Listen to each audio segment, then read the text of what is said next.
Here's a few ideas on how you can play Silent Night, perhaps as some background or a quiet point in the service, where it's a bit more embellished but very mellow and doesn't need to be played in such a way that you're leading the congregation. So the very simple way is just to use this fifth, C and the G in the left hand, going down to the B and the G.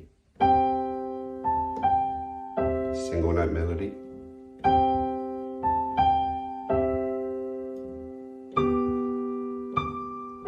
Very basic, but it works.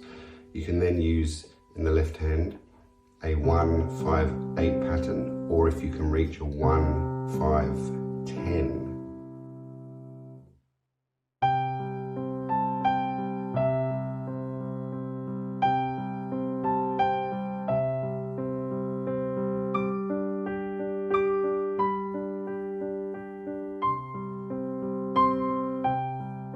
With the 10. Adds a nicer sound.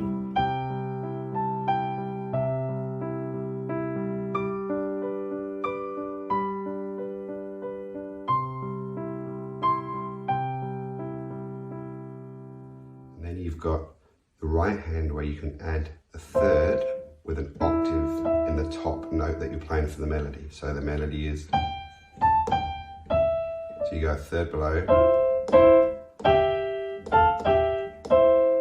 Sounds like this.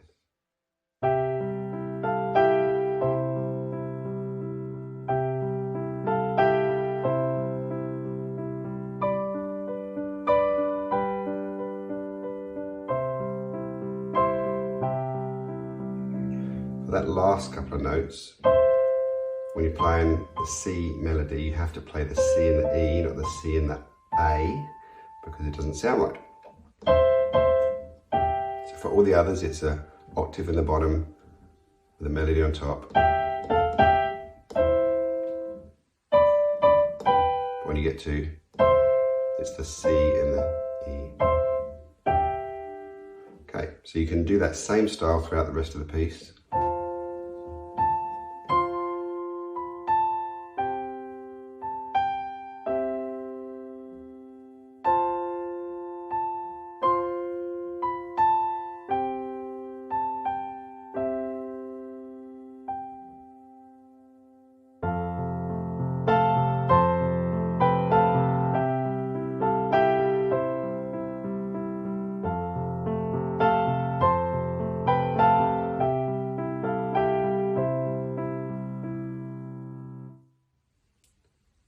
So hopefully that gives you some good ideas and you can use those same techniques in other carols in the rest of this piece.